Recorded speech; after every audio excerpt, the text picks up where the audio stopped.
Well, thank you for Ethan's informative presentation.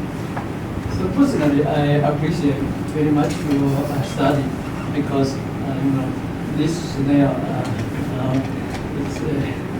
it gets rid of a lot of problem in Taiwan. It's a major threat to Taiwan's agriculture right now. Not only we can find everywhere, not only in the agricultural field and also every river, right? Yeah. So it's a threat to not agriculture but also environmental, right? So from now, for the committee members will raise some questions and comment to you. I believe those will be helpful for you into your thesis. Okay. So we might just start from the slide. I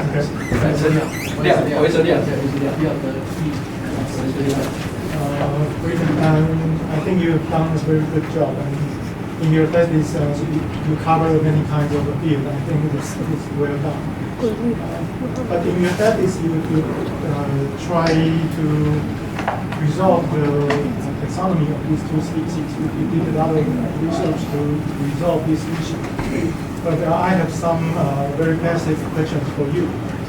The first one is, when you use DNA barcoding, do you know that what is the criteria of the genetic distance to distinguish two species?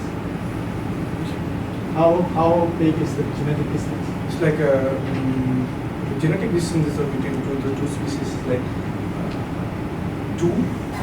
Yes, about 2. Okay. Because already I work on fish, so originally I was thinking maybe for snails the genetic distance is larger. Okay.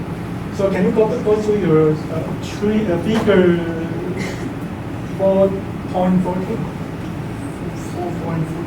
4.14. Your maximum likely for 2. Oh, sorry.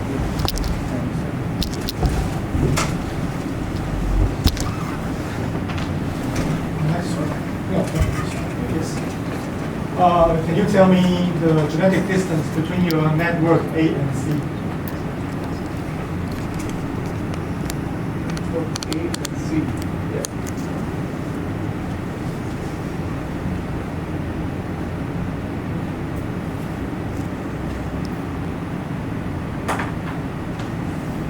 It's like 0.012 is 0.19, and you get to the distance 0.06. No, your genetic distance is about 4 to 5. When? Your genetic distance. Oh, sorry. Yeah. And also B to A and C, they are also quite large. Yes. So actually in your clade, yeah. In your clade, Canaliculata, you may have 2 or more species. Yeah, but if when we mate with the other subgroups, I found that they are fitting with the other groups. And when I made with this one, they are going in the one single trait. As I noted here, I was like also a little bit confused when I solving this phylogenetic issue of Pomacea canaliculata. They are going in the one plate, and this they are going like Pomacea lineata and Diludosa, diffusa, and Snails. They are doing this separately. But I don't understand why the distance is a little bit large from in case of here, but they are going in the same place. They have a common ancestor, so they come to this place, but their genetic distance is quite huge. Yeah. If you focus on DNA barcoding, you have to talk about this issue. In your discussion, I don't see anything about this. Yeah, this is also a major issue that I need to address. I could not understand why it is happening. And I also see other phylogenetic tree, other papers, they haven't raised this issue very detailed, and they said that there might be a differentiation between the snails, and some of the paper here I'll say that I didn't understand properly. In that case, why this is happening? Because when I put in the network, I also result in the same 3 different kind of network. You can see this figure. When I put this in the network, I also result in 3 different kind of network. And then genetic distance is a very the Very network huge. distance is very huge. Yeah. And when I working with the other haplotypes, other species haplotypes, they do not have this much huge difference in between them. I was also shocked for this method, but yeah. So, Professor Liao, so between the 2 and the 5 or 6, there could be another network. If we search for a database, this could be. Yeah, even let's focus on the phylogenetic tree. Yes. In that case, you may claim that there may be cryptic species in there, but maybe no, it's not necessary. But anyway, genetic distance is huge, and I think it's worth a discussion. I would like to ask one thing here, in this sequence, I was very careful to doing it when I try to class, but when in the literature, as they're very cryptic, when I'm trying to I was following LCM at class because I'm not having the best match. They have very misidentification in literature. If when I'm matching that, sometimes it's matching with Pomacea macula. I find out the best LCM method, the lowest common ancestor method to match this one, and I draw this result. But yes, I need to put this one as a point of discussion because they are highly diverse. Yes, I think so. And your Bayesian tree is probably wrong. Because it's supposed to be a phenogram instead of a cladogram. It should be look like your maximum likelihood tree. Okay. This is to me this is probably a maximum parsimony tree. Okay. So I need to. Yeah, I you think have to I check. have put it the wrong one. And please go to your mismatch figure. Yeah.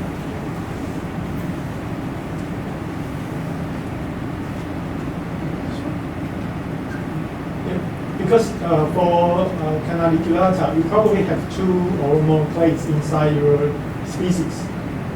So that is why you have so many peaks. Yeah. So if you try to re-examine the individuals of one clade, you will probably get a different result.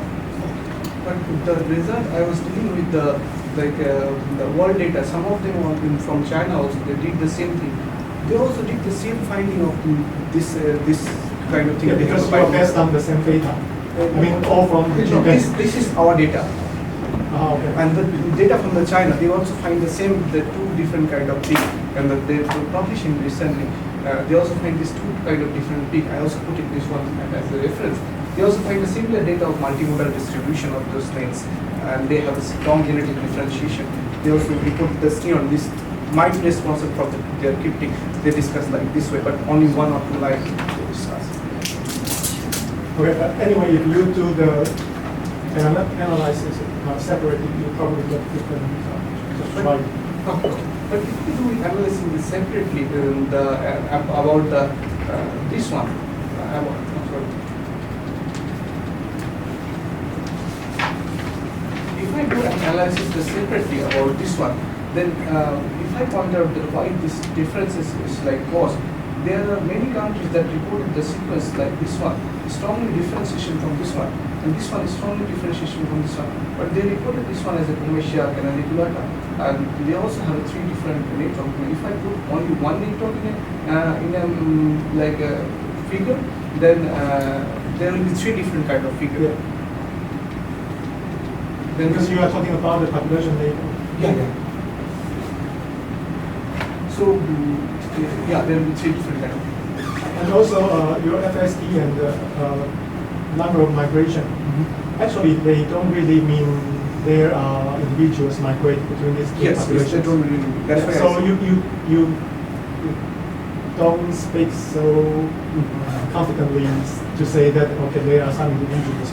There's a dream flow. Yeah. It's probably there's nothing Yeah. in between. That's the result of decades or thousands of years to see the pattern. I also said this 40 years is very less. Yeah. I think. And also, you please go to your table of your morphological measurements.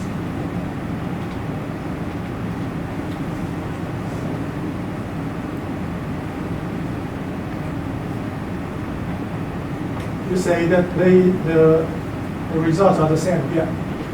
So they are the actual data of your measurement, right? So you don't do any standardization, like your height is divided by the length. Height is divided with the height length ratio. Yeah, I have some Did you graph, do that? but I didn't put it here. I have some graph. The length and height ratio, put it in the graph. Yeah, I did that one also, but it not If I showing. go to your figure, yesterday I saw your, yeah, this is, one is height, one is wide. This, Okay. I mean, when we do the morphological measurements, you cannot just show your data. You have to standardize it. Like for fish, we divide all the measurements by the standard. So all the result we show is a percentage. Yeah. So that is the correct way to show your morphological measurements. You cannot say, okay, this is 6.46, and that the one is 6.7, so I cannot distinguish them. But if you divide these two data by like length, you may see a very different ratio. I try to do this one here, and then I put additional table there to show the data, like more details. And we also have this graph for everything. Everything. Yeah, Okay. everything. Okay.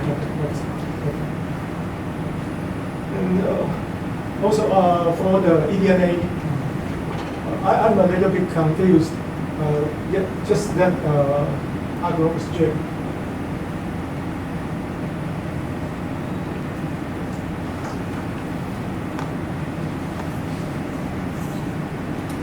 Your agro share of eDNA. You use two species-specific primer Yes. to amplify them, but you don't sequence them, right? Yeah, sequence. You sequence them. Yeah. I have the sequence of this primer as well as the non-primer. I already sequenced not only the DNA barcoding based. We send the sequence to genomics, and then we also blast this sequence to be more sure that we are identified right. Using standard sequencing, Yes. but not NGS. No. This is the species-specific primer we have detected the barcode, so we didn't do the NGS for this one. Okay. So you use, but why not use your specific primer for NGS? I don't have this idea in 2020 that if I do species-specific primer with the NGS, then I can go to the population genetics level at 2020. This is like newly developed with the ASP, we can go to the population data. And now I want to do it in future, but at that time we started with the identification only. And we don't need to do, because we standardize this primer in silico and with the other snail DNA. So we don't need to do the NGS, we can do the Sanger sequencing. They will have a few base separation, and we can blast it and we can identify this species. I have this sequence, and we did more than 100 sequencing like this. Okay. So then, if you can use your design primer to detect the species correctly, so why you sequence NGS sequencing another sample? So I mean, Because go further down. here, this one. Yes. I want to understand the community level interaction with the species. This is another primer, the universal primer I used. I want to understand that if one sampling we detected only snails, what is the important? If one sampling I detected whole community and how they are interacting with the snail and how they are abundance with the snail. So this is another study of meta barcoding I used. And that was the barcoding we targeted specifically on the snails of specifically the Pomacea candidatum and I had to match these two data. It's a good suggestion from Mr. Liao, because you already did correct the primer, and But- why don't you go through the NGS?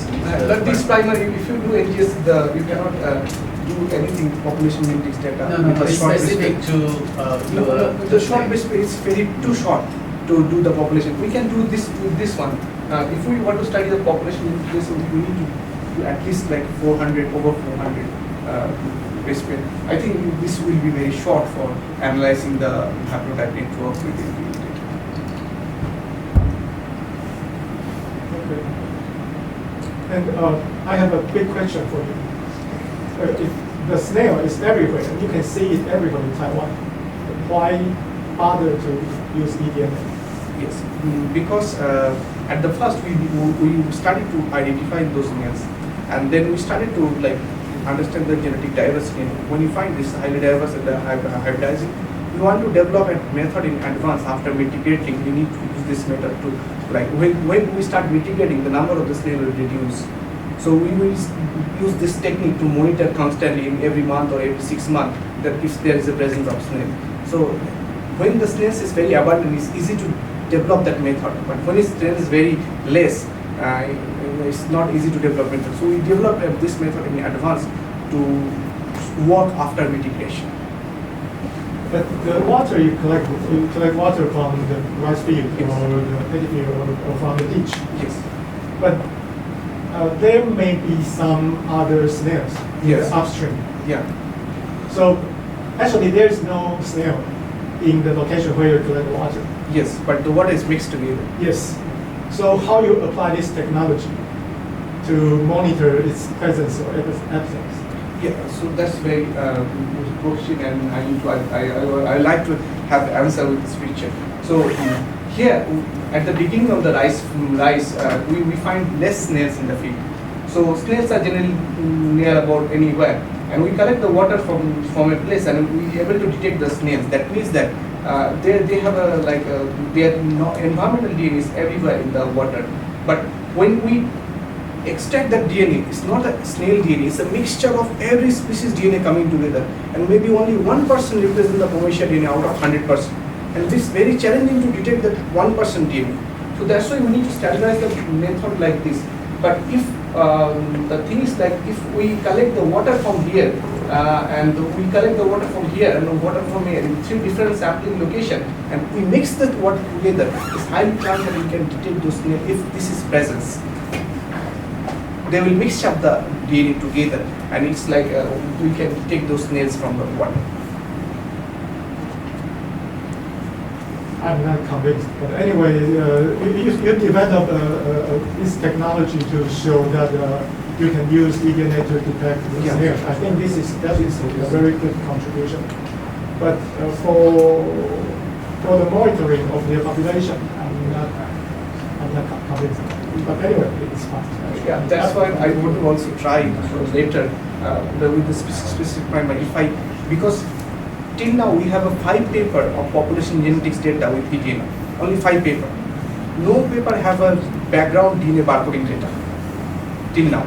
If we can use our DNA barcoding data, and we can do the eDNA barcoding, and we can match that is really eDNA barcoding detecting all the haplotypes that we detected in DNA barcoding, that could be a strong correlation between those research. Using eDNA data for population genetics is very risky because the sequencing has very high error. Yeah. So A little bit into the it's a good try, but anyway. But please go to the conclusion.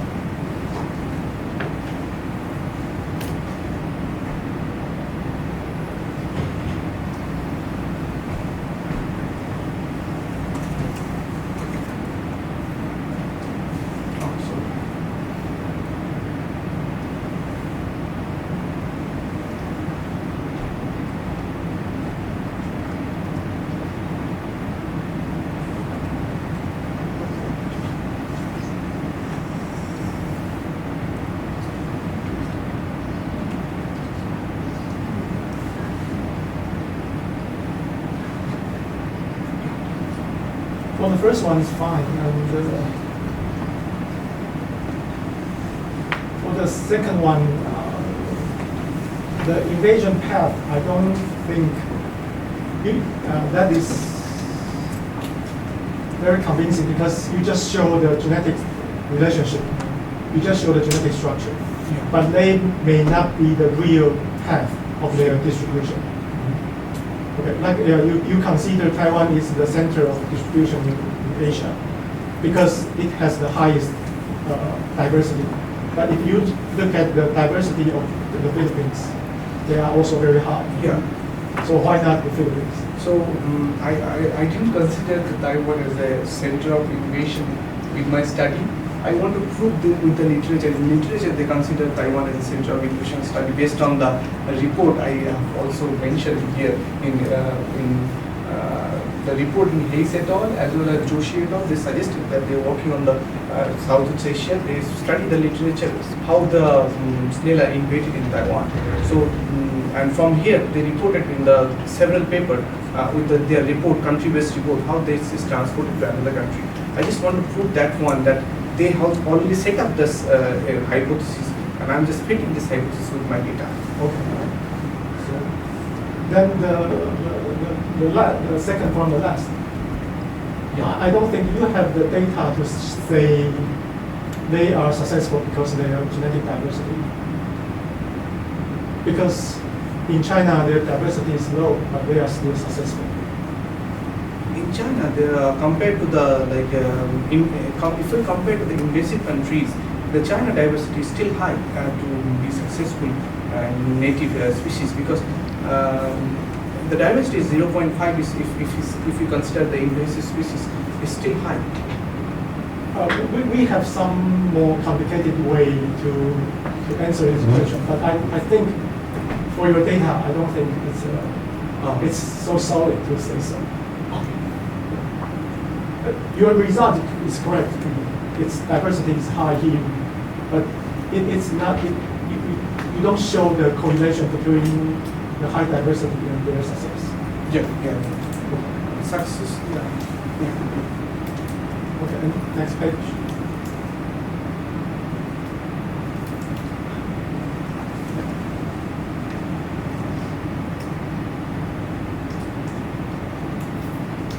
Okay. The rest are fine. I'm finished. Thank you. Okay, thank you for the slide. Cheng. I'd like to take one suggestion.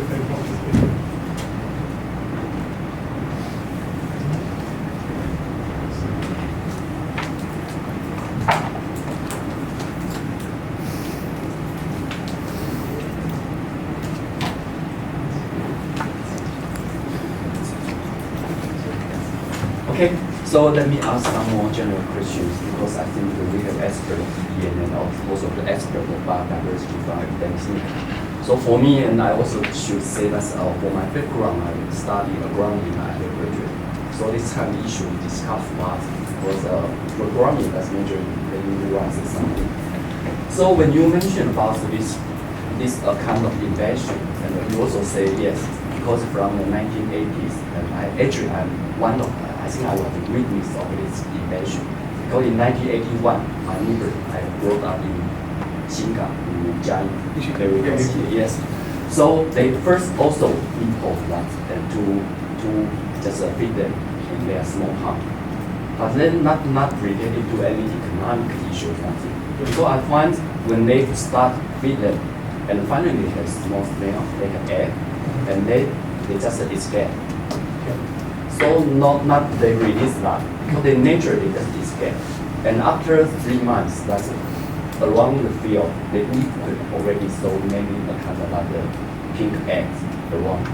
So I think just 3 to 6 months, they already have a problem. So not until people start to they try, they are not good for it. Because I also tried, it's disgusting. So my grandma said, don't try this anymore. So that's also the thing I think we should also discuss. That's not really because they release them, because they just a very high activity. They just could just escape from the pond. And also you also mentioned something about no nature predators of this apple snail. But then the truth is that people also discuss about that's another non-nature predator, because you can also find some. In the old time, we had some yellow pond turtle, a kind of called Taiwan gui. They also add this a lot, but because the environment has been already changed, so we can't find many of these wild turtles. So they also become something different. So that's some very general things at the beginning. And also, I just want to ask you one thing. You just try to emphasize some of how the evolution in terms say, oh, it's a founder effect. So could you tell the difference? Are they founder effect or argument effect? There is a founder effect if they introduce in another place without causing any, like this kind of material is the founder effect. So why is not argument effect? We have generally seen that in theory, if there is a kind of like disease or something happens, the population will lost, like they do not have a genetic diversity, it's called a bottleneck. From the bottleneck, some of the species survive to proliferate. In case of founder effect, they introduce so many types like in a different place. So we like to specifically call it founder effect. So not argument. We not like to call this directly bottleneck. In some of the papers we have in literature they said, so I like to suggest the bottleneck, but my terminology, I like to say more founder effect. It's kind of synonymous as you know, I like to say more founder effect, as this very suited our the invasion things. Yeah, actually the invasion thing is more founder effect. Founder. Yeah, not argument. Not argument. Argument the current population. Yeah. And maybe because environmental changes, so Yeah. some survive. Like yeah. for example, a disease happens and then. Okay, so that's more technical part. I will just say, address that you use some of the average so for instance, that's techniques, and you also show some of the data. Then I like to suggest you, so for, all of your average geos data, you just mention about the molecule weight something, and I think you will make some mistake. Your AV of last average geo data, just do 100 base pair. But that's not the right way, because this DNA layer, every layer use different. We had better to just mention of, especially for the sum of the part information, 500 base pair or 600 base pair, that's more accurate. One slide I didn't mention the actual molecule. I'll try to. Yeah, because you check the paper, when you pass that, they will use that way. That's correct. And also one of very general questions about what's the difference of genetic diversity and haplotype diversity? Genetic haplotype diversity is like how many number of samples having n and divided by how many haplotypes you are seeing in that question. And the genetic diversity is like they are calculating based on their whole genes, and they are not suggesting that this is the segregating site and this is the things like this. Yeah, because that Dr. Liao also said that the haplotype diversity that's in China is already high. In Taiwan, that you are analyzing, you show that in Taiwan about 0.539, but in China is 0.56. But one thing that's in Japan is 0.67. Yeah, but this apples to me are not a problem, not any invention problem in Japan. They have got.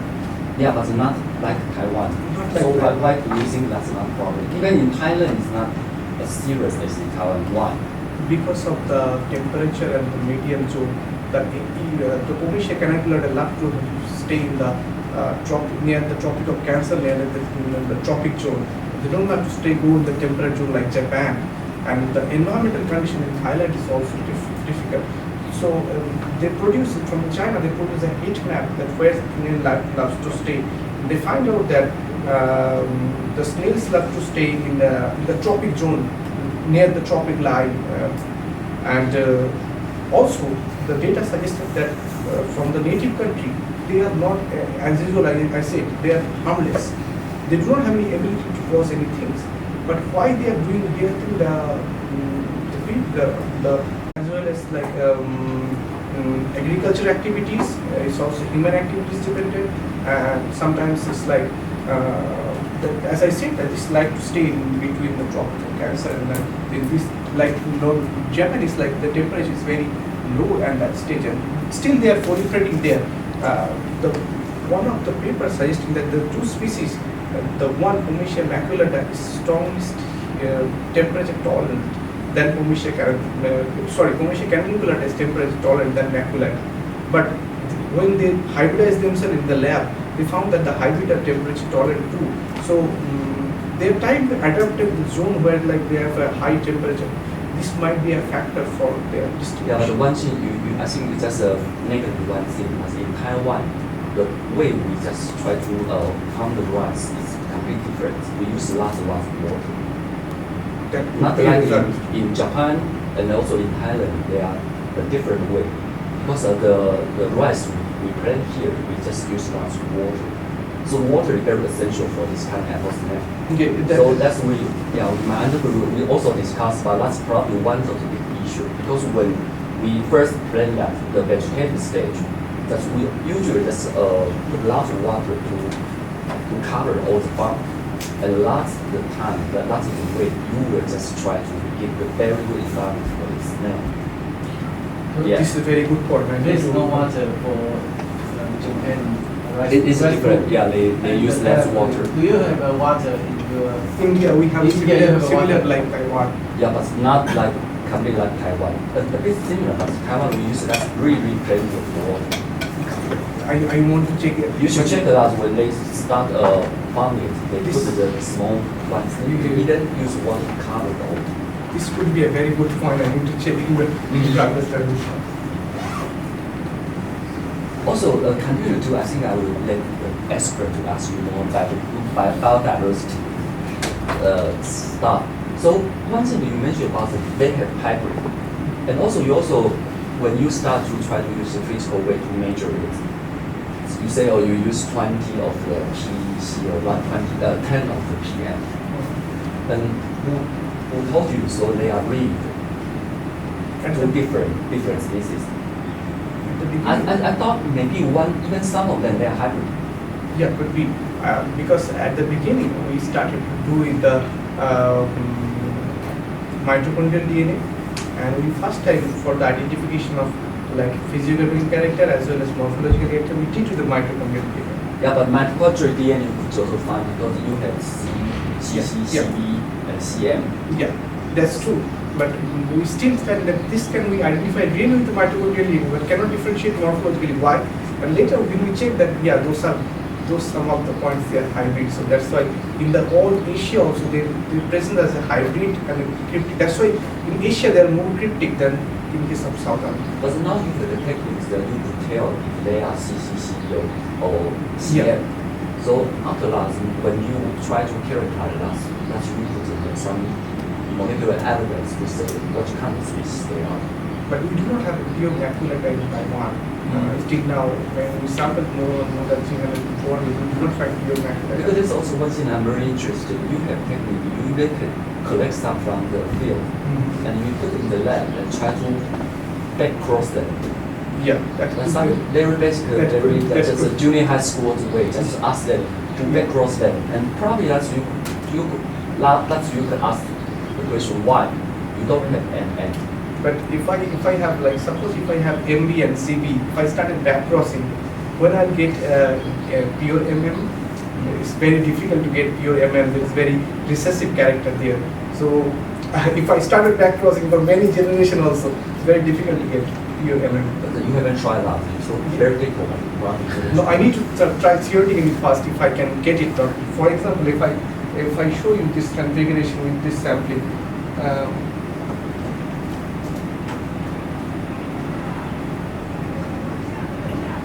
From here, chances of getting pure MM is very difficult and very rare.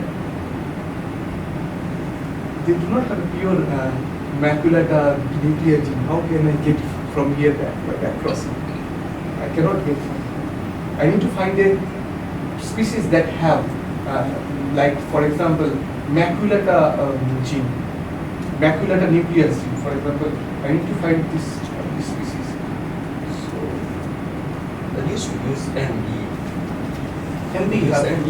Yeah, MB have- MB is the kind of hybrid of M and C in nuclear. Yes, but still the chances of the if I put MB and the chances of that is very rare. We can try. But I'll say that theoretically it's That's also one thing I just curious. Probably that's kind of genetic law. Yeah. If you have lots kind of probably lots egg or not, that's a fertilizer or Yes, something. yes. So you can add, you just mix the egg and check if you have an M. Probably. yeah, that's a good reason. Then you need to grow the snails and Yeah, that's one I think very interesting genetic problem. Yeah, need to solve this. This also like make me think also when I study the basic techniques. This also makes me think like this. Also, okay, so I will have my last question about, could you show me your figure 4.36 about that environmental DNA? Yeah. 4.36. Yeah. 36. Oh, 35. 36. Sorry, I didn't put the 36 in my slide. But here. Yeah, okay, so I have this one here. not 36. I think I just want to check the sum of the figure. You check the environmental DNA. I have the figure here. Please show the slide. The next slide. This one? Sorry. This one. Or this one. The next. Next.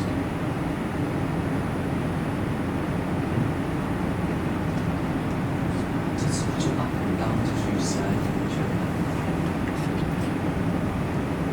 Because some of them you show the environmental DNA species figures.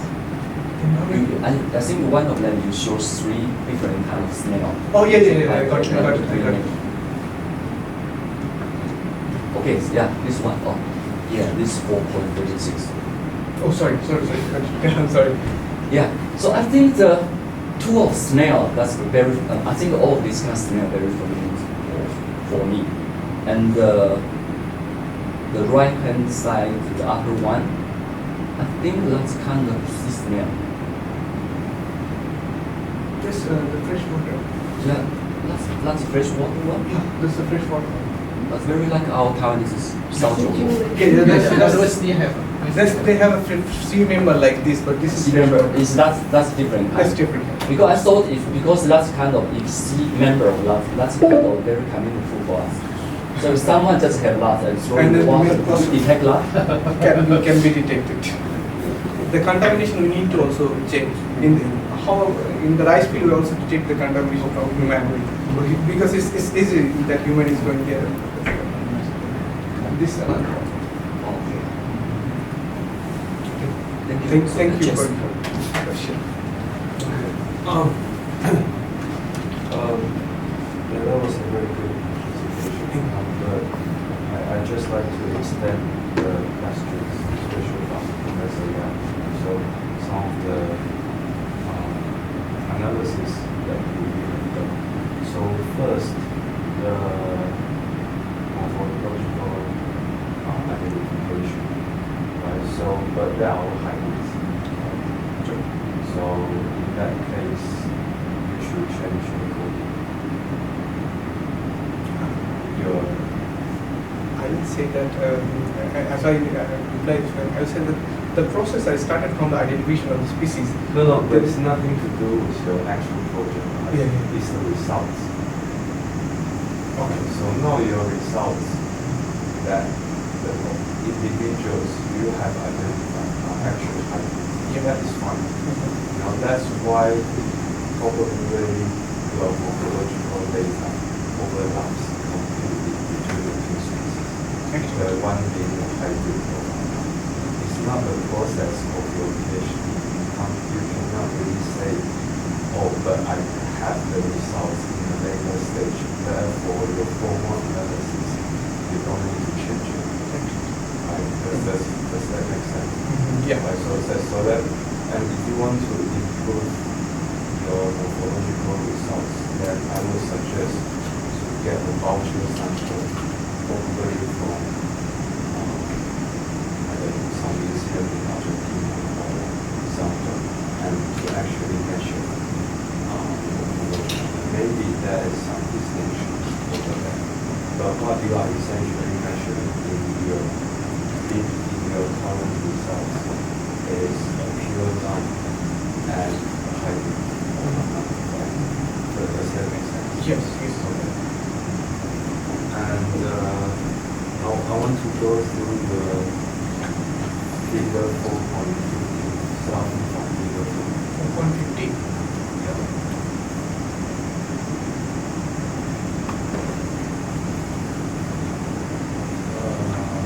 Yes. So you were saying that the haplotype 2 and haplotype 3 were the founder haplotype. I understand haplotype 2 and Yeah, and from this particular analysis, how do you determine that they were the founder? actually in the haplotype analysis, as far as I know that the haplotypes that created the star super activities and the other haplotypes like created the node 1, founder 1. Okay, but they can also be a successful one in Taiwan that remains successful and outcompete the rest of the haplotypes.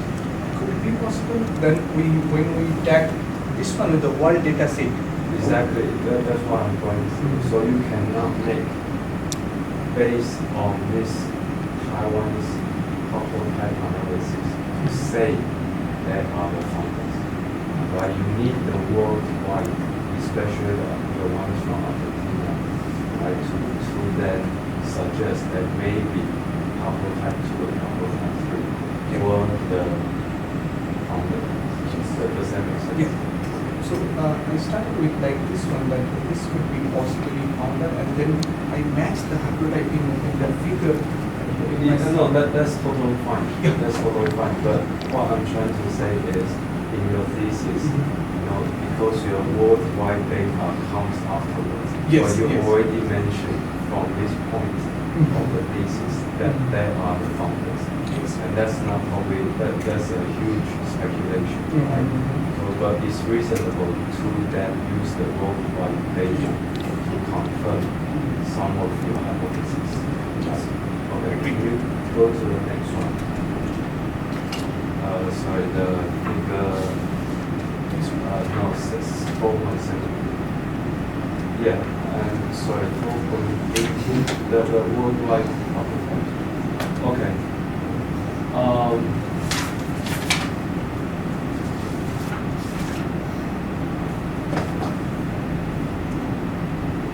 4.16. Yeah. So that's the one including the worldwide data. Right? Yes. Can you again guide me through how, by using the worldwide data, you let's say Taiwan has all the founder or major. So in case of network WCA, Yeah. we can see that Sorry, what's WC stand for? Because WC it's is not mentioned World here. Canalicular Data. Sorry, World Canalicular Data. I mentioned in the writing. World Canalicular Data. Okay. Because there are 3 different networks, I need to separate them. That's why I need to put that. Yeah. So as you can see that in this haplotype network, this is the founder one. As the theory I mentioned, this is the founder one. And you will see that here, this is the founder one. This represented by Taiwan. This also represented by Taiwan. In haplotype network 3, this is the founder one from where the other branches are down, like this way. This is the founder one, and here is the Taiwan sequence represented. And followed by here is Argentina. And here is Argentina. Okay, so, but you know that Argentina, the origin of the snail come from South America, right? South America, but South Argentina. Particularly Argentina. Argentina. Pomacea, So where is the Argentina in this one? This one.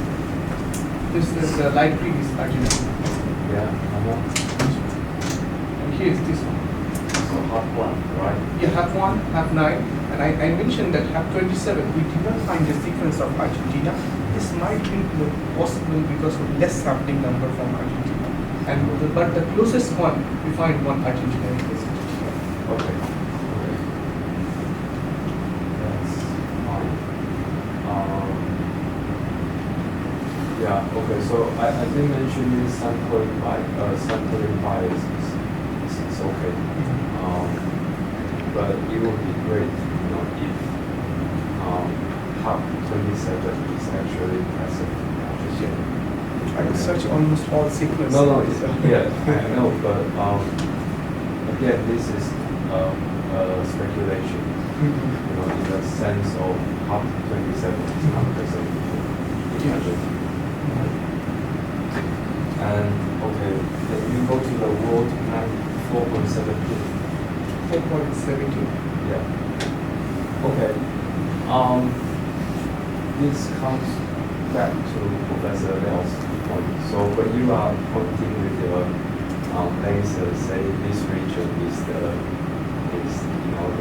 origin of mutation in Southeast Asia, you are actually pointing all around Philippines, but not Taiwan. Sorry, this is Taiwan. Yeah, but it does make sense because Philippines has the highest haplotype diversity, right? So you are trying to mix the two things together. At once you are, when Professor Liao was asking you, Philippines also has the highest diversity. You then say, oh, all the diversity or all the stories, articles were actually from previous teachers. No. Yeah. Philippines have I found, in case of Philippines it's like very difficult. I found 12 samples.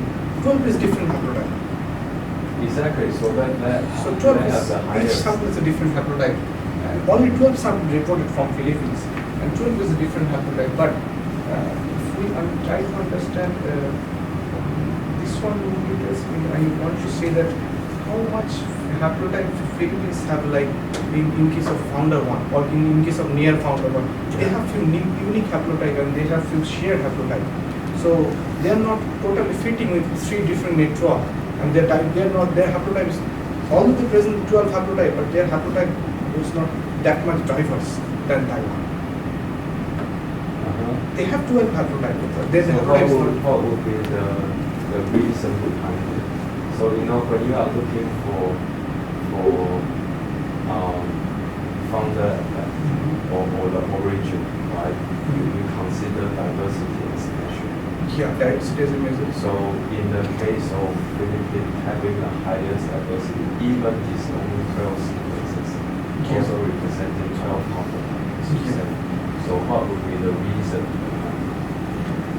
In case of Philippines, according to me, it might be reason for the sampling, because if they collect 12 samples, they only reported 12 samples from 12. They have collected many samples, but they reported 12 haplotypes.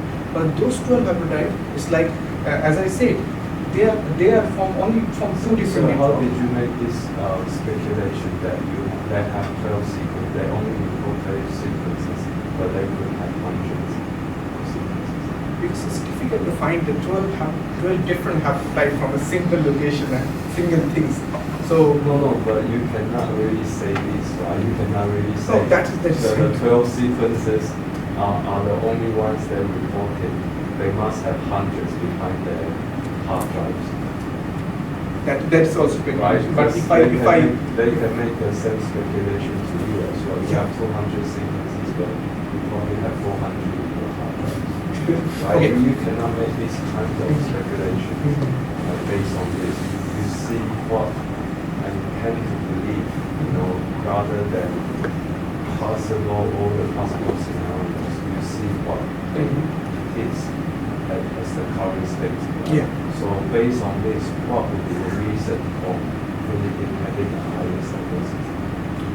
Yeah, might be the reason because in the Philippines the rice culture is more in case, and in the Philippines the growth of for the agriculture, as I said, that the land use might be a pattern for the diversity. The land use for the agriculture is more in case of Philippines. They use more rice, they do more rice cultivation there. So that might be a reason for the higher diversity in Philippines. And that is totally fine. That is much better than the reason you mentioned. Yeah, sometimes I try to think No, because I can see you try to pinpoint on one particular explanation, but that particular explanation may not be the best, and you don't need to find. You just want to find what's the best result considering all aspects, rather than just saying a priori this is your result and everything must fit to your conclusion. That's probably not.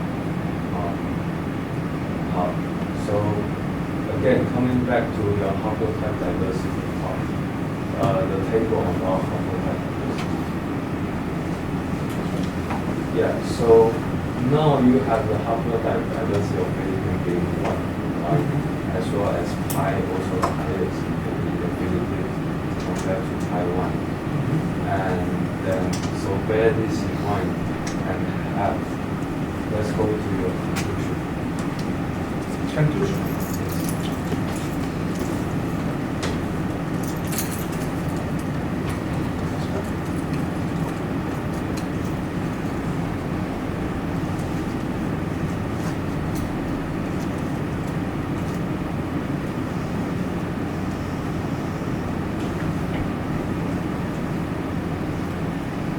Okay, again, I want to mention the point 2 again. So, based on your haplotype network analysis, how the actual invasion path was revealed in Asia. So, when you start to analyze the snail background, we studied the nutritional skin. At that time, we did not have a molecular data. So, from 1980, they studied the country-based report. And from each country-based report, from Philippines, Japan, also and different other countries, they reported that this snail was imported from Taiwan in their paper, and I also given those as a reference in my statement. So from there, we had a previous literature study. We had an idea that these snails come to Taiwan, and each and every paper they write them very clearly. This Taiwan is the first to import this snail. So my idea was like, if I go to the picture a little bit.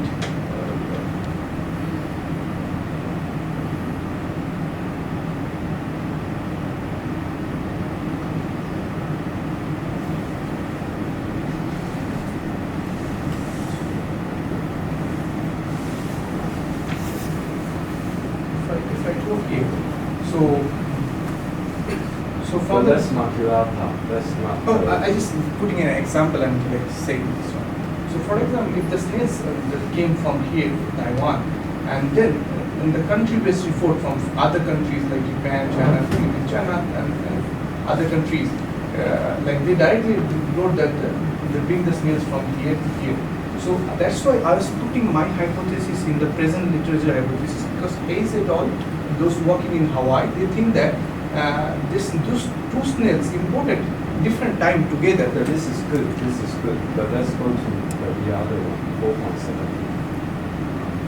Okay. So how do you explain this one? Yeah, I'm trying to explain. And they think that those two snail species are living presently together, and they are like might be the different level of competition responsible for their heterogeneous distribution.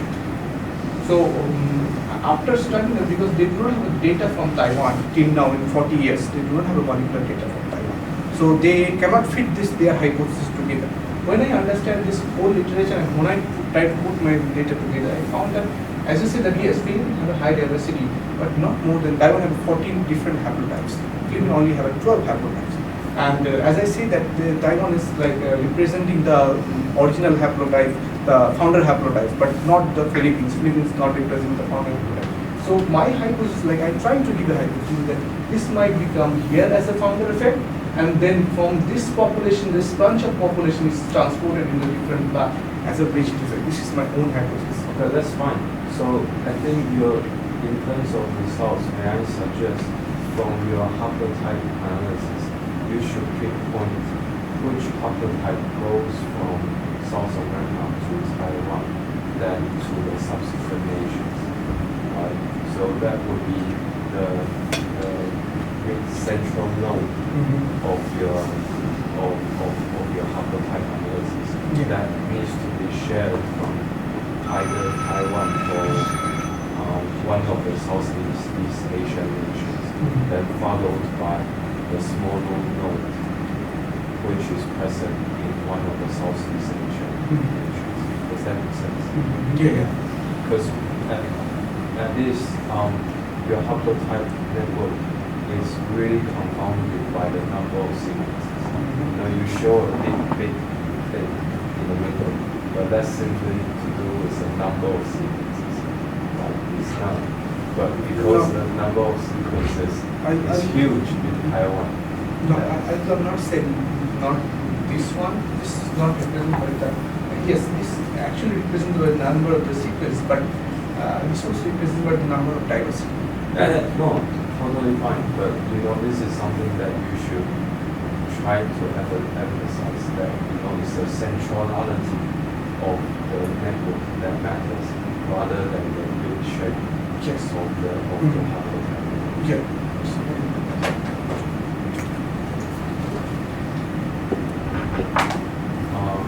Sorry, and just the conclusion back to it.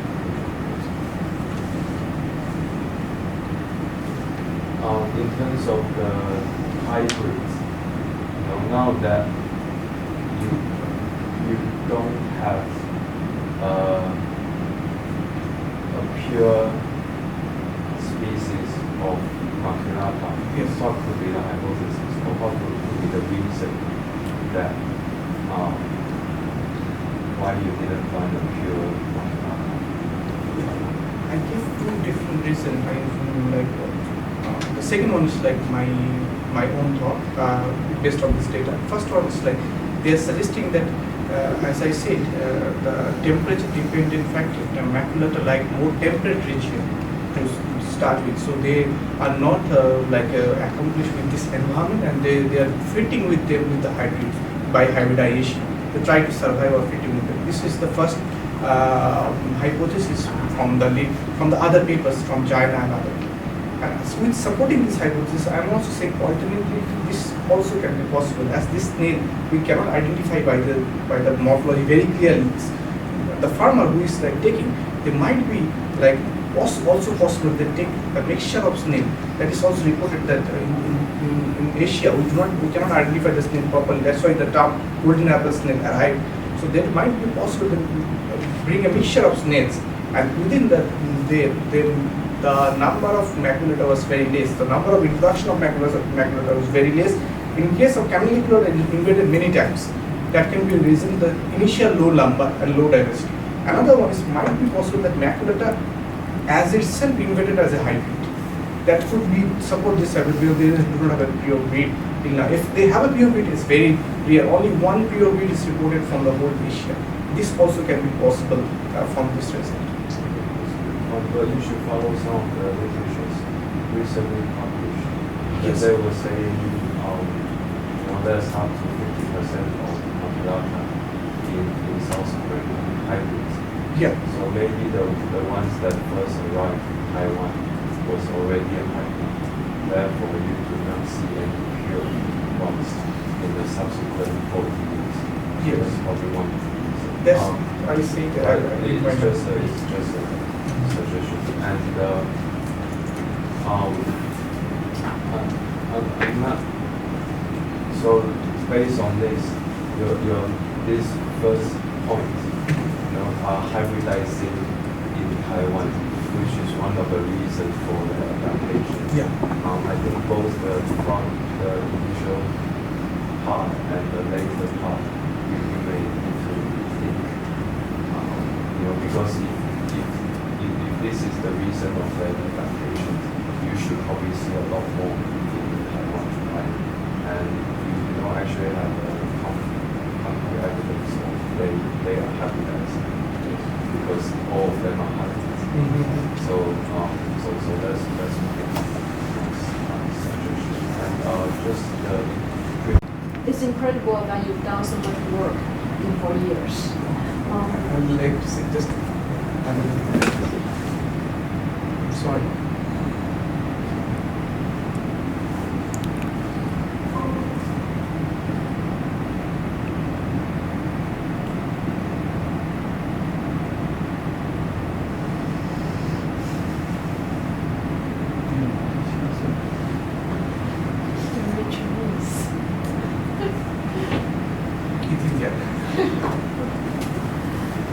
First of all, for the cover page of your thesis and also the book back, you can follow the format of Department of Biomedical Sciences, so that you can make some changes. Okay, And regarding golden apple snails, we know that it's a big issue in rice field, but I'm wondering if you can find them in other farms, like non-rice farms. We also have a similar project. I didn't put I also have a two other project with this one. I cannot fit with my thesis. Okay. We also collected weight from the snails from the wetland, Okay. like park where the lotus field, another field. We also collected snail from there. Okay, so sounds like water is a big issue for the survival of the snails. But then in the beginning, in your introduction, you mentioned that these snails were imported from South Africa. Okay, in my impression, South Africa is the shortage of the water, and also is extremely hot there. It's South America, like especially Argentina. South America. Oh, South America. Oh, sorry. Okay. I made it wrong. Okay. Okay. Then when you collect samples from many rice farms, you distinguish them by the city or the counties of Taiwan. But I'm wondering if the water source for some farms may be the same. Yeah, It's possible, right? it's possible. I'm just wondering what would be the best way to distinguish the source of the samples. For example, like for samples from Tainan and from Chiayi, maybe from the same pool of water. That's why I make four subgroup like south, east, Yeah. middle, and then I make another four subgroup to like make it standardized. Like this is from south, and this is from east, and this is Hualien and Taitung in the east, and maybe in the middle like we have Changhua and other things like Taichung, and this one we put it in the middle, and north in Taipei, and Hsinchu and Taoyuan we put it in the north. That's why we group it again. Okay. And does the altitude, like if the farm, if the location, like in the mountain or the ground matters? I mean, for habitat diversity, it will not matter that much, but maybe it will take some time. Like at the beginning, when I was like very beginner of this study, I was thinking that the high mountain in the Taiwan, and the section is like east side and section is the west side. It's totally diverse. This side is the highly populated side with the rice field and more. In case of Hualien and Taitung, their cultivation is totally different, and they have like very less population, and just like sea and the that might be cause some difference in the diversity. I was thinking at the beginning.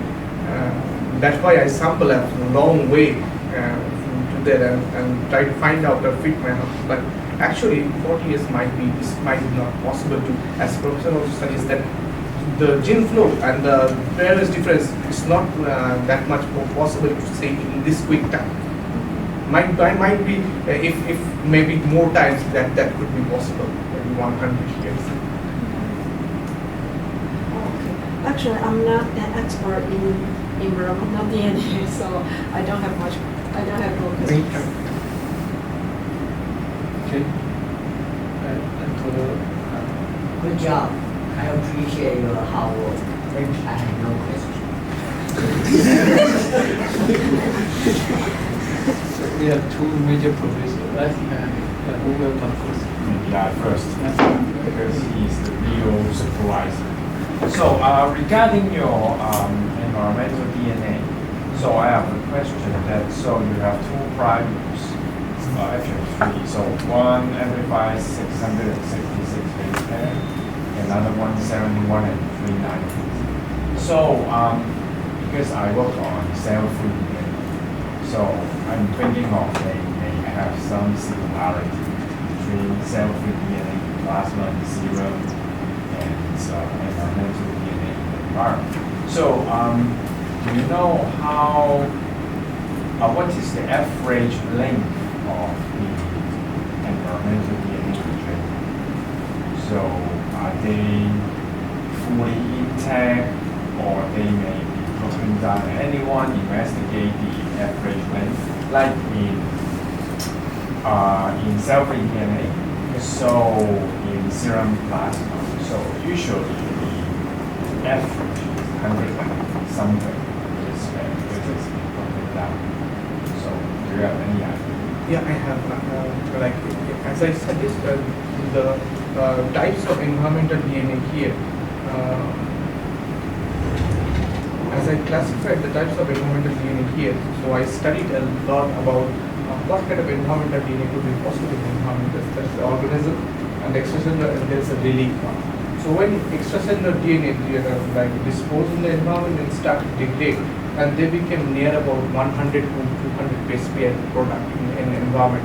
So if in case the species is not actually present there, we generally target short base pair to collect the ancient DNA or collect the DNA that's like present for a long time.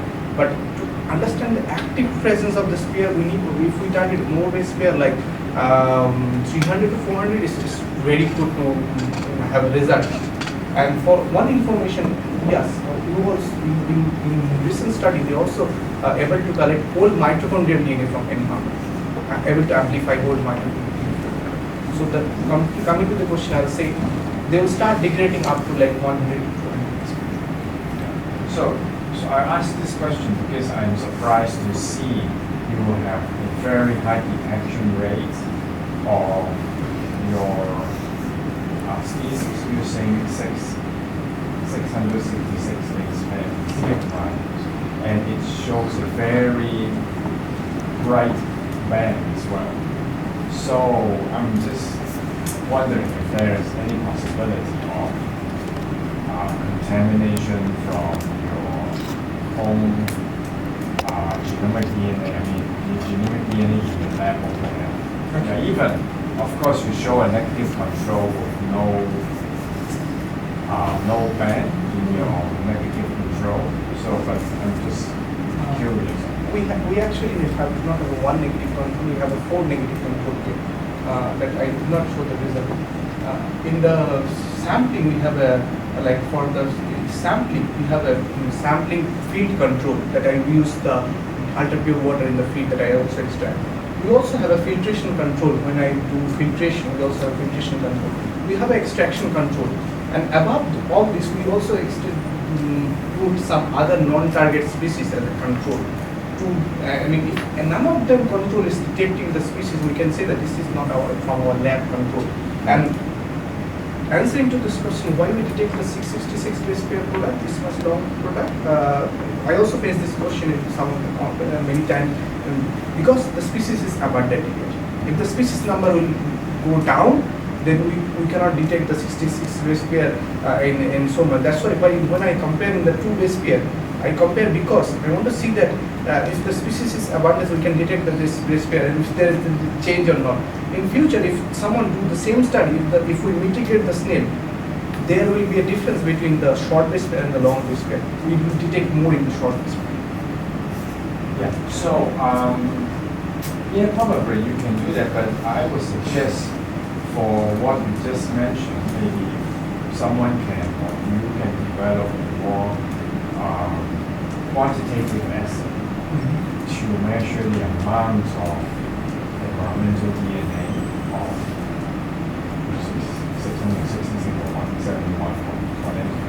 That would be a better way to see whether the number of species are increasing or decreasing.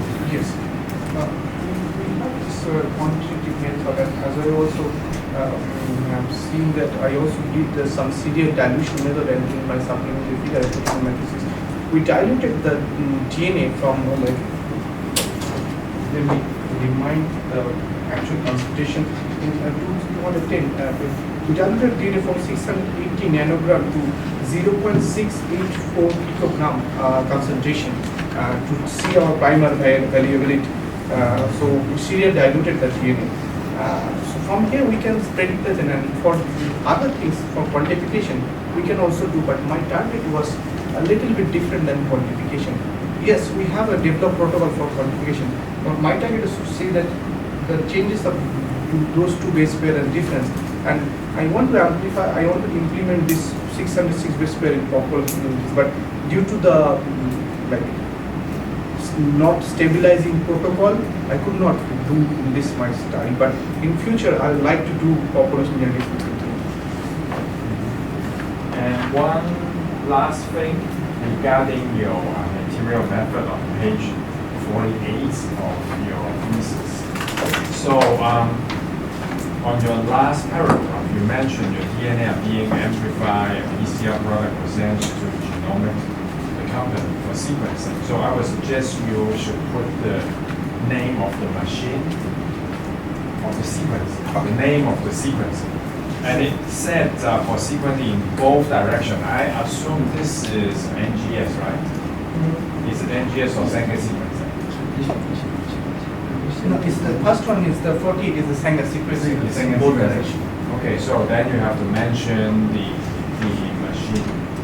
Yeah, the sequencer that's they use. And then where do you put your NGS? NGS is in lecture at the end stage of the methodology is in 60 page. 60 to 63. So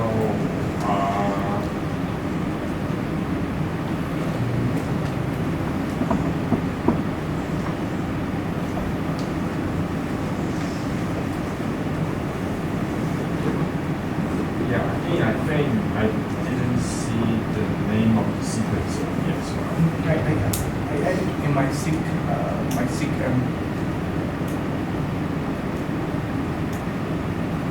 okay, yeah. So just be sure you add the name of the sequencer. Yeah, that's all.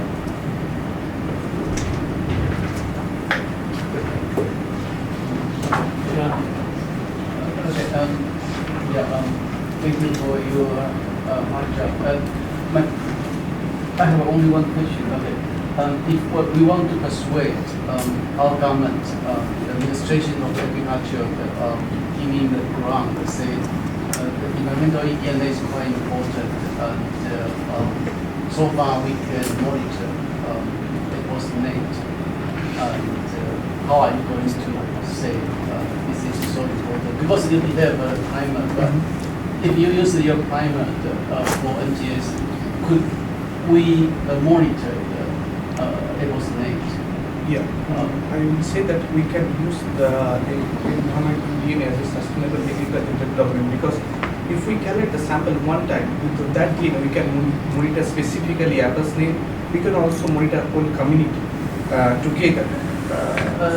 You are saying that we are going to use the universal primer. No, we can change the primer according to our need. We can develop some insect-specific primer to find out the insect pest.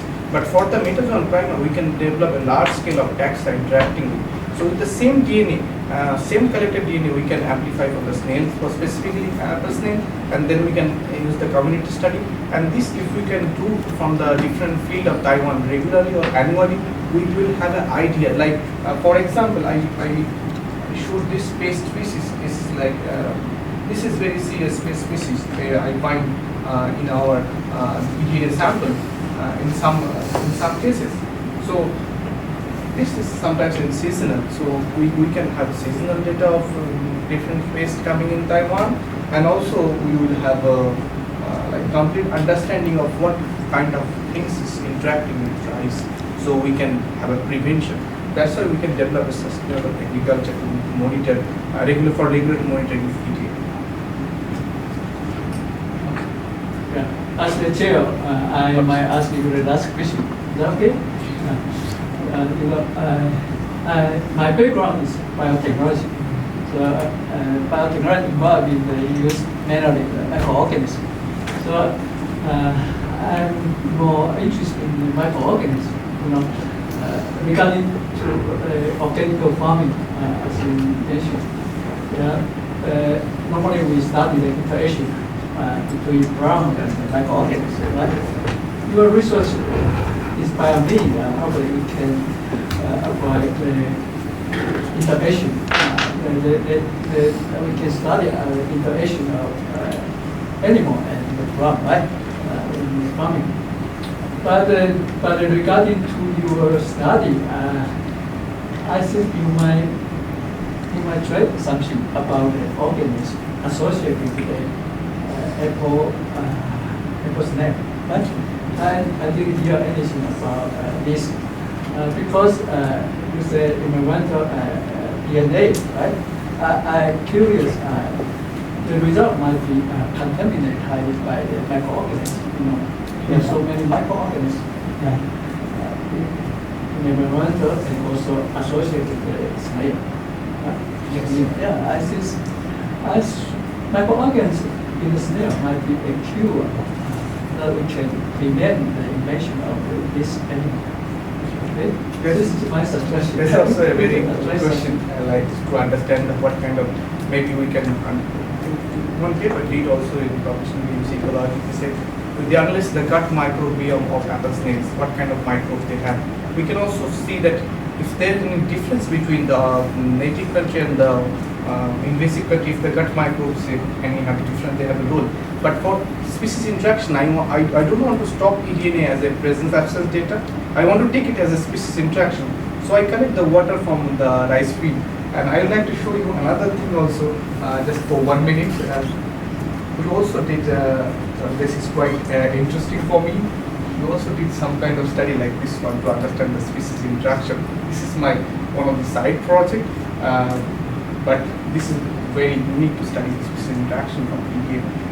We studied it in 2 species, and we are about to send this paper. And we studied first time the frugivorous invertebrate because in our review paper first time I was thinking that how about to study the species interaction with PDA.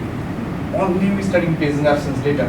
So to apply this review, we went to this one, and we also have a large arthropod community data. We also have this, but this is also I would like to thank Professor to let me do this one on my own interest. Yeah, this we also have the study interaction data. Professor Lee asked about how about the microbiology, the data. Your data could be contaminated with the microbiology. Microorganisms. Sorry, Professor, if I take this wrong, if I have a whole DNA of this thing, my primer will specifically apply on the animal. It will not amplify the microbes because we developed this different specific primer. I know, but you didn't check the primer with the DNA database including microorganisms. Yeah, or the DNA database, right? Yes. We amplify, and you need to take this one is also in account. This is also very serious concern to deal with. Yeah. The specific primer is not true, because in my case, my primers are specific only for fish, but our NGS data come up everything. Yeah, I would say that according to Professor this is true. They will detect some microbes, as I said, showed in environmental media. They will detect some fungi in metazoan primer. They detected some fungi, but this detection is they will not detect up to species level. If they detect up to species level, you will have a 100% identification of the 3 species. You will have, and then we need to follow the LCA method to differentiate those taxa that which one is detected. Because the COI region is not well conserved for fungi or for bacteria. COI region is conserved for animal, and if we consider COI region for bacteria, it will mixed up with everything and show some misidentification. We can neglect those data. We just only focus on our target taxa, keep it out and identify, and then manually again blast and identify and show our result. That is well accepted. I think the people online, the Professor would like to ask some questions. Okay. Can you turn on the light? Turn on the. Okay.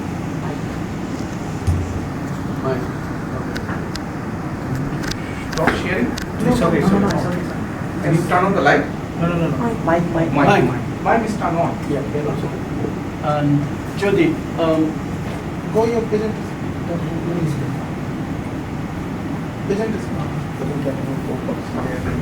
Can you ask Jody to ask? Hello? Oh, hello? Yeah, do you have any question for this presentation? Professor is asking as well. Yes. I have some question. One thing is, first question, why you are working on these two species?